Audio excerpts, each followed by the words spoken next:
Luchando por la justicia. Tu asesor legal en radio. Soluciones legales para el día a día. De los especialistas a tus oídos. Luchando por la justicia.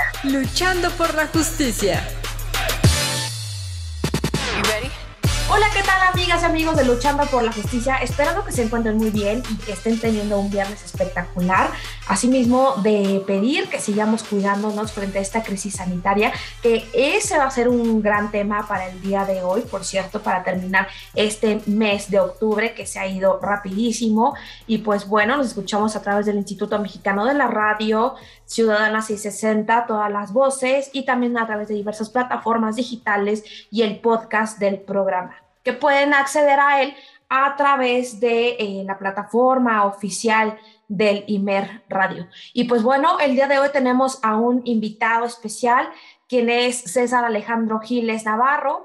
Pues bueno, es investigador en el Senado de la República y tiene diversas publicaciones en diversos temas del derecho en el Instituto Belisario Domínguez. Y pues bueno, nos va a platicar sobre la pandemia y el derecho. Y pues bueno, como todos ustedes saben, la pandemia ha sido generada por el SARS-CoV-2 y pues ha venido evolucionando y revolucionando todo lo que teníamos entendido como una normalidad. Realmente este virus, que es originario de China y que salió en diciembre del año 2019 y ha provocado la enfermedad del COVID-19, se ha extendido por el mundo y fue declarada pandemia global por la Organización Mundial de la Salud. Y bueno, ha venido a revolucionar todo lo que teníamos concebido por cuanto a las medidas sanitarias, sana distancia, por cuanto a la normalidad que teníamos en el día a día. No obstante, nuestro querido invitado, quien es César, nos va a explicar sobre todo este tema, cómo se relaciona la pandemia, el derecho, cómo se ha venido a cambiar todo este paradigma tradicional. Querido César, bienvenido a Luchando por la Justicia del Instituto Mexicano de la Radio. Muchísimas gracias, Jessica. Gracias por la invitación a este programa, Luchando por la Justicia. Saludo a tu audiencia, esperando que este tema sea de su interés. Y vaya que lo es un tema sumamente relevante. El derecho y la pandemia es una de las dimensiones que me parece que tenemos que examinar. Es uno de los temas urgentes que tenemos que examinar como país a la luz de lo ocurrido con esta grave emergencia sanitaria del COVID-19. Pareciera que pues, se trata de un tema de salud, que efectivamente lo es eminentemente un reto de salud, pero pues el COVID-19 no solamente puso a prueba a la medicina, a los médicos, al personal de la salud, no solamente puso a prueba al sistema de salud, sino también es un reto para las instituciones, para las leyes, para las personas que encabezan las instituciones, para las distintas autoridades de gobierno. Y en ese sentido, pues lo que tenemos ahorita sobre la mesa pues es un escenario muy dramático, es un escenario que la propia autoridad, si tú recordarás, y el auditorio, la propia autoridad definió que 60,000 muertos sería un escenario catastrófico. Hoy, de acuerdo con las estadísticas y las cifras de exceso de mortalidad registradas por la propia autoridad sanitaria, nos hablan de 600,000 muertos acumulados desde que llegó la pandemia a nuestro país hasta la fecha. Y pues creo que el tema del derecho y la pandemia es una de las dimensiones más relevantes porque nos permite extraer algunas de las lecciones que nos permitirían corregir, subsanar ahorita lo que está sucediendo, evitar mayor pérdida de vidas humanas. Y no solo eso, sino pensar en el futuro, porque pues un elemento muy importante que me gustaría llamar la atención a tu auditorio y a ti, Jessy, es que las pandemias llegaron para quedarse. Es un reto que va a enfrentar la humanidad. Este es el más grande que hemos enfrentado en los últimos 100 años, desde la gripe española, que pues tuvo un impacto de entre 50 y 100 millones de pérdida de vidas humanas en aquel entonces. Pues este reto es similar, es lo más comparable que tenemos es la gripe española, pero la tendencia es preocupante y es algo que va a seguir ocurriendo. Yo quisiera simplemente recordar que esta pandemia se predijo en varias ocasiones. Es difícil, desde luego que es imposible determinar cuándo van a suceder con exactitud las causas o características de la pandemia, pero lo que es un hecho es que pues van a ser parte de la normalidad, desafortunadamente. Por ejemplo, 3 meses antes de que surgieran los primeros casos de COVID-19, en diciembre del 2019 en Wuhan, China, un organismo que se llama la Junta de Vigilancia Mundial para la Preparación, que es un organismo creado por el Banco Mundial y la Organización Mundial de la Salud, predijo que existía un grave riesgo de que surgiera un patógeno, una amenaza real de un patógeno respiratorio que podría matar a entre 50 y 80 millones de personas y acabar con el 5% de la economía mundial. 5 años antes, el filántropo Bill Gates alertaba que podría surgir una pandemia ocasionada por un virus propagado a través de pacientes asintomáticos. Y bueno, pues este tipo de advertencias desafortunadamente probaron que pues eran serias. En diciembre de 2019 empieza esta crisis en Asia y rápidamente se propaga en todo el mundo. Y lo que es cierto es que a pesar de estas advertencias, ningún país demostró estar preparado para el COVID y sus honestas consecuencias. A lo que va del siglo XXI, las crisis ocasionadas por la aparición de enfermedades desconocidas, más que una excepción, han sido una constante. El SARS en 2003, la influenza aviar en 2005, el H1N1 en 2009, el MERS en 2012, el ébola entre 2014 y 2016, y ahora el SARS-CoV, pues confirman que las pandemias, lejos de pertenecer a escenarios apocalípticos o de la ciencia ficción, pues son un riesgo real y latente. Por supuesto que nadie quiere que esto se repita, insisto, a uno no le gusta ser jamás ave de mal agüero, pero pues esto ocurrió, se sabía que podía ocurrir y los organismos internacionales, la ciencia, lo que nos dice es que va a seguir ocurriendo. Y entonces, pues surge la necesidad de evaluar la capacidad que tenemos como país para enfrentar este tipo de escenarios totales, dramáticos, catastróficos, como el COVID.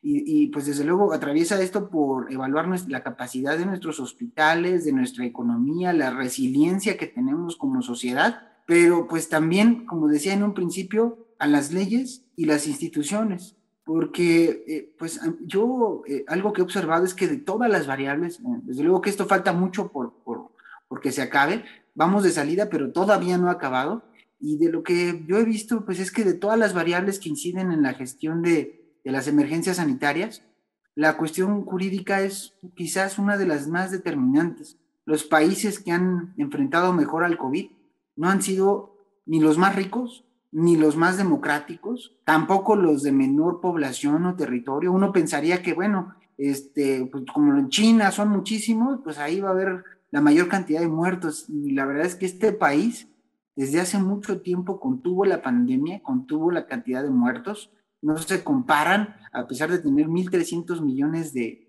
habitantes, pues tienen menos de 10,000 muertos, ¿no? Y si lo comparamos con otros países como el nuestro, que tenemos una cantidad 10 veces menor de población y tenemos pues 600,000 muertos, pues nos habla de que pues los países que enfrentaron mejor a esta pandemia o que lo han hecho mejor, pues no han sido los de mayor población o los que más dinero tienen, ahí están los Estados Unidos, sino yo observo que quienes lo han hecho mejor, aquellos países que lo han hecho mejor, son aquellos que tuvieron la capacidad de implementar con rapidez un conjunto de reglas y medidas basadas en evidencia científica para detener la propagación de la enfermedad. Y en las democracias constitucionales, como la que aspiramos a hacer en nuestro país, pues estas reglas y medidas tienen sustento precisamente en las normas jurídicas. Y de ahí la trascendencia de que contemos con leyes que, además de brindar sustento a la actuación de las autoridades, institucionalicen la respuesta del Estado frente a la crisis, aporten soluciones viables, generen certeza jurídica en momentos en donde la moneda común es la incertidumbre, la conflictividad, el peligro. Vemos muchas contradicciones, hay derechos que entran en colisión y el derecho tiene que ser pues esa disciplina, ese conjunto de normas que nos sirvan para dar un orden, para restaurar las condiciones de normalidad democrática en regímenes democráticos y también que le brinden a las autoridades una hoja de ruta de qué es lo que van a poder hacer para enfrentar esta situación. Y aquí, pues, ya entrando un poco en materia, o sea, a grandes rasgos, lo que he querido exponer es, pues, por qué es importante el derecho, ¿no? Y porque uno pensaría que pues, lo que importa son las medicinas, las vacunas, los doctores, los médicos, las enfermeras, el personal de salud, pero no, también importa el derecho, y pues es en donde me gustaría enfatizar y entrar en materia respecto a lo que hemos visto, cómo es que han operado las normas jurídicas en nuestro país en esta pandemia, cuáles han sido las fallas, cuáles han sido las inconsistencias, porque también el marco jurídico tiene un límite. Hemos visto que también el marco jurídico con el que cuenta no ha operado de la manera como en su momento se pensó que podría funcionar, y pues me gustaría seguir platicando al respecto y no solamente identificar las fallas, sino las soluciones jurídicas para estos problemas de cara a los retos epidemiológicos que vamos a enfrentar en el siglo XXI, Jessy. Bueno, realmente nos has puesto sobre la mesa, querido César, todo un escenario que se había previsto, que se había advertido por las autoridades del Estado mexicano, no solamente las sanitarias, sino en términos generales, porque ha repercutido en la economía, en la ciencia, en la investigación, en el ejercicio diario de nuestras funciones y actividades, no solamente a los profesionistas, sino también a las personas que trabajan en algún oficio,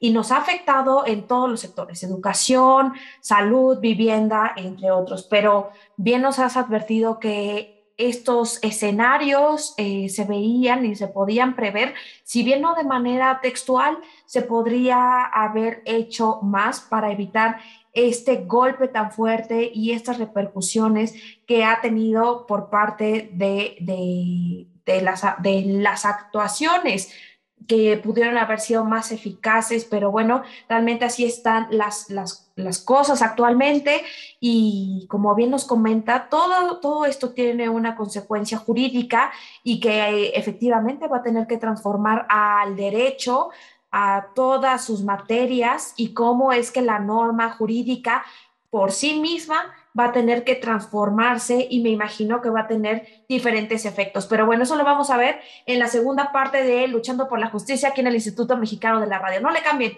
Luchando por la justicia, para fortalecer tu conocimiento sobre la forma ordenada y digna de vivir en la sociedad actual. Luchando por la justicia.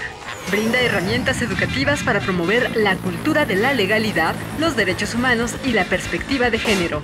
Luchando por la justicia.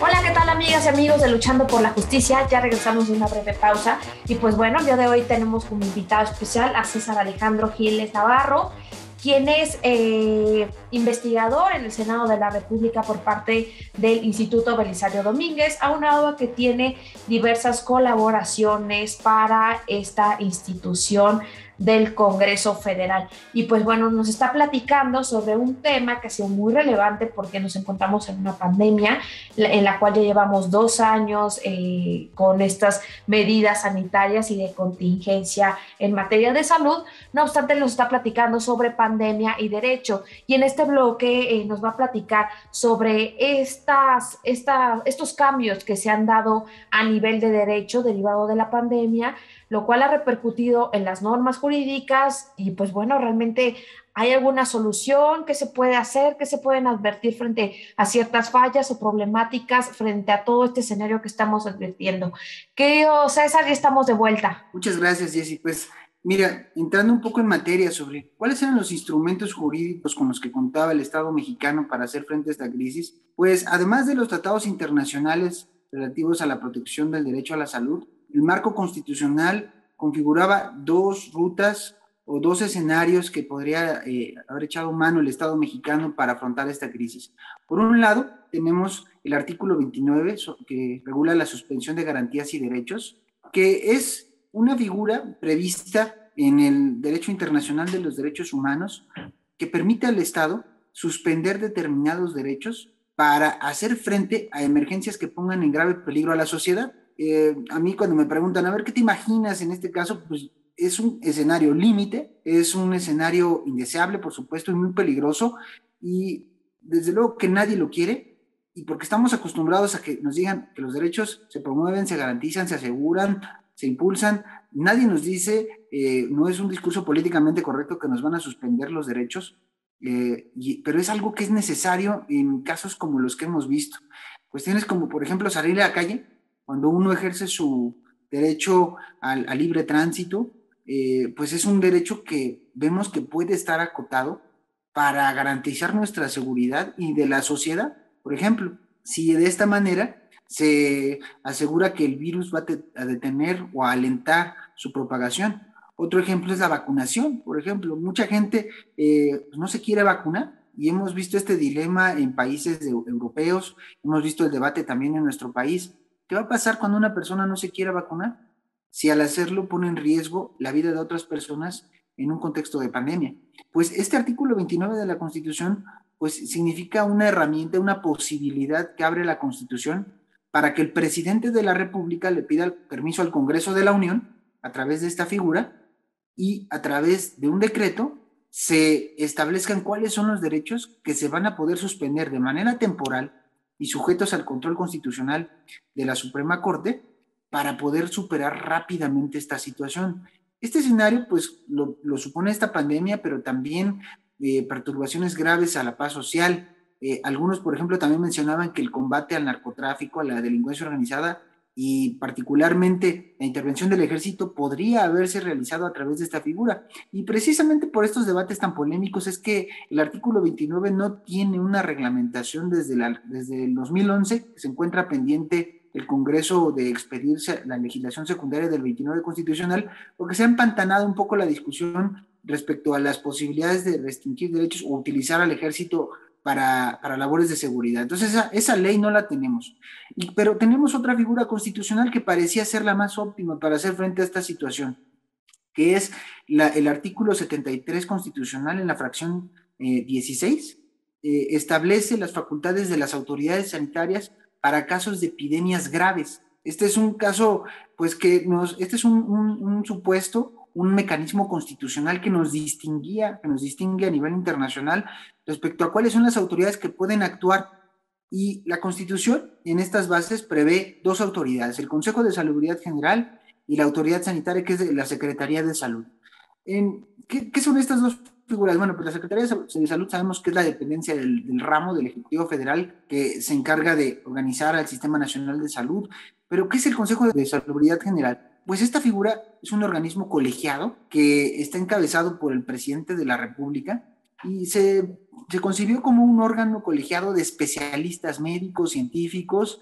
Desde la Constitución de 1917 se dispuso de este consejo con el fin precisamente de ordenar la actuación del Estado en situaciones de epidemia que desde el siglo XX pues ya eran algo muy, muy común en nuestro país. ¿Qué era lo que se buscaba? Que este Consejo de Salubridad General y la Autoridad Sanitaria, la Secretaría de Salud, funcionaran como autoridades capaces de actuar rápidamente emitiendo disposiciones de carácter general que fueran observables en toda la República, de manera que no hubiera un Estado o una autoridad que pudiera poner restricciones o complicaciones para las órdenes sanitarias que emitiera el Ejecutivo y de esta manera homologar la respuesta en todo el territorio nacional respecto a la emergencia sanitaria en cuestión. En los hechos, pues, ¿qué es lo que ha pasado? Pues que ni hemos utilizado el artículo 29 constitucional para suspender derechos, ni tampoco se ha utilizado la figura del Consejo de Salubridad General para hacer frente a esta situación. En los hechos, pues hemos visto que todo ha recaído en el subsecretario de Promoción de la Salud, el doctor Hugo López-Gatell, una figura pues muy polémica, muy mediática, pero que no necesariamente tiene un anclaje constitucional en sus funciones, en sus atribuciones, porque no es el secretario de Salud, sí forma parte del Consejo de Salubridad General, pero el Consejo de Salubridad General supone el diálogo, la actuación colegiada de personas como la Rectoría de la UNAM, el Politécnico Nacional, las Secretarías de Estado, instituciones de la sociedad civil, diversas asociaciones relativas a la medicina. Es decir, este consejo, como órgano colegiado, tendría que tener la capacidad de poner más énfasis en medidas de carácter técnico, científico, y pues esto vemos que ha afectado porque pues una de las grandes dolencias de esta respuesta del Estado mexicano pues es esta falta de la ciencia, ¿no? Esta flaqueza para utilizar la evidencia científica disponible para hacer frente a esta situación. Hemos visto que se han minimizado los riesgos, que se han tomado decisiones que van a contracorriente de lo que se ha hecho a nivel internacional, y pues una de las explicaciones es que pues no se han utilizado los mecanismos constitucionales, las autoridades previstas en el sistema jurídico mexicano para que actúen y protejan a la población. Y aquí pues el diagnóstico que yo hago es que tenemos una especie de presidencialismo sanitario. Este marco constitucional, y me refiero fundamentalmente a las bases previstas en el 73 constitucional que regulan la actuación de las autoridades sanitarias en caso de emergencias epidemiológicas, pues se quedó anclado en un sistema político del pasado, donde no había contrapesos, no había posibilidad de fiscalizar al poder, de ejercer mecanismos de control por parte del Congreso, y pues en los hechos vemos que el presidente goza de una gran discrecionalidad para hacer uso de estas figuras, para escuchar o no a los expertos, a las expertas de la salud pública, a la ciencia, y pues vemos que esto, a pesar de que pueda tener una voluntad de buena fe, no necesariamente llega a los escenarios deseables, ¿no? Yo lo pongo en estos términos. Si una persona se enferma, si alguien tiene un accidente en su casa, pues va a un servicio de urgencias, y ¿qué es lo que quiere? Pues que lo atienda un médico, que lo atienda alguien y que le salve la vida, ¿no? Pues esto sucede, esto trasladándolo al caso de una epidemia que pone en riesgo la vida no de una persona, sino de muchísimas en un país, y nos termina atendiendo un político. Sí, desde luego, es la máxima autoridad, el presidente de la República, pero un político no necesariamente tiene las herramientas de la medicina, el conocimiento, los saberes, las técnicas para salvarnos la vida. Y yo creo que en México haría falta una revisión integral del marco jurídico para asegurarnos de que en estos casos de grave peligro para la sociedad, para millones de personas, la voz de los médicos, de las personas de la ciencia, tengan un mayor peso en la toma de decisiones, porque ahí también está la diferencia entre la vida y la muerte, y sobre todo que estas voces tengan el fundamento, el sustento constitucional, legal, en las normas jurídicas, para pues enfrentar de mejor manera los retos que vienen en el siglo XXI, que desafortunadamente serán comunes y no los deseamos, pero más vale estar preparados, Jessy. Y realmente nos pones en sobre la mesa que tenemos que estar preparados no solamente por cuanto a las normas jurídicas, sino también a los cambios sociales, económicos, culturales y de desarrollo en términos generales que se presenten para próximos años, porque realmente esta pandemia